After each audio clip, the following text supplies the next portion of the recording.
First time అనిపించింది parents మాట వింటే బాగుండని. ఏమైంది అనేది నేను నెక్స్ట్ చెప్తాను. రొటీన్ గా మార్నింగ్ క్లాస్కి వెళ్ళాము. తర్వాత క్లాస్ అయిపోగానే టిఫిన్ చేసి మా ఫ్రెండ్ వాళ్ళ అమ్మమ్మ వచ్చిందంటే వెళ్ళాము. అమ్మమ్మ రాఘవయ్య పార్క్ తీసుకెళ్ళింది. ఏదో ఆ ఎండకి చిల్ అయ్యి అవ్వనట్టు తిరిగాము.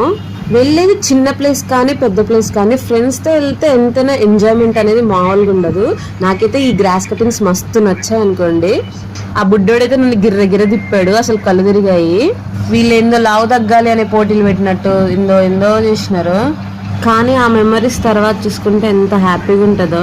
ఇంకా అలా టైం పాస్ చేసినాం చాలాసేపు. ఇంకా మా కాళ్ళు మా మాట వినట్లేదు, ఇంకా నేను నడవనని చెప్పేసినాయి. ఇంక అందుకే కొంచెం సేపు కూర్చొని రెస్ట్ తీసుకున్నాము. ఆ తర్వాత అంబేద్కర్ పార్క్ వెళ్ళాము. అదేంటో సూర్యుడికి కూడా ఫుల్ కోపం వచ్చినట్టుంది, మరీ అసలు కొట్టేస్తున్నాడు గట్టిగా. అప్పటికే మా ఎనర్జీ డౌన్ అయిపోయింది అనమాట. అసలు అమ్మమ్మ వాళ్ళైతే అసలు ఫుల్ యాక్టివ్ లో ఉన్నారు.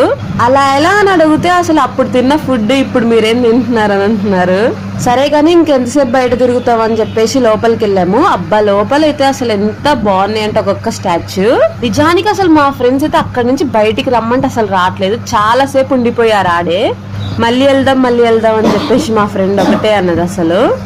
ఇంకా అలా చూసేసి ఇంకా తిరిగామన్నమాట. అక్కడే చాలాసేపు బయట ఎండ కొట్టేస్తుందని. ఇంక అప్పటికే ఫుల్ ఆకలిస్తుంది, వెళ్ళి తిన్నాము.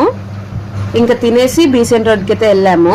కొనకపోయినా ఆడల షాపింగ్ ఎట్లుంటుందో మీకు తెలుసు కదా. మరీ కొనలేదన్నట్టుగా కొన్ని అయితే కొన్నాము. తిరిగామని చెప్పి బాదం పాలు తాగి అమ్మమ్మోళ్ళకి బాయ్ చెప్పి ఇంకా మేము బస్ ఎక్కి రూమ్కి వెళ్ళాం. Bye bye.